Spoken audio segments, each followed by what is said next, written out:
CPIM দল দমকলের মতন আসনে এগিয়ে আছে, জলঙ্গির মতন আসনে এগিয়ে আছে, আবার মানে আম জনতা উন্নয়ন পার্টিও এগিয়ে আছে। নমস্কার, আজ 4 মে 2026 সকাল 8টা থেকে শুরু হয়েছে পশ্চিমবঙ্গের সেই মহাযুদ্ধের ফলাফল ঘোষণা, যার দিকে তাকিয়েছিল গোটা দেশ। সকাল 10টা পর্যন্ত পাওয়া সর্বশেষ তথ্য অনুযায়ী রাজ্যের প্রায় সবকটি গণনা কেন্দ্র থেকেই প্রাথমিক ট্রেন্ড আসতে শুরু করেছে। শুরুতেই পোস্টাল ব্যালট এবং প্রথম রাউন্ডের গণনার শেষে দেখা যাচ্ছে শাসক দল তৃণমূল কংগ্রেস এবং প্রধান বিরোধী দল বিজেপির মধ্যে সমানে সমানে টক্কর চলছে।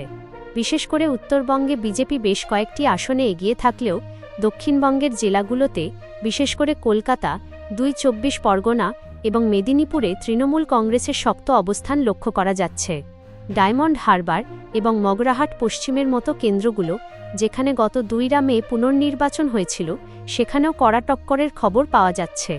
অন্যদিকে বাম কংগ্রেস জোটও বেশ কয়েকটি আসনে চমকপ্রদ ফল করে তৃতীয় শক্তি হিসেবে উঠে আসার ইঙ্গিত দিচ্ছে। সকাল 10টা পর্যন্ত পাওয়া আপডেট অনুযায়ী অন্তত 100টি আসনের প্রাথমিক ট্রেন্ড সামনে এসেছে, যেখানে কোনো নির্দিষ্ট একটি দলের স্পষ্ট দাপট এখনও সেভাবে দেখা যাচ্ছে না, বরং প্রতিটি আসনের জন্যই লড়াই হচ্ছে হাড্ডাহাড্ডি।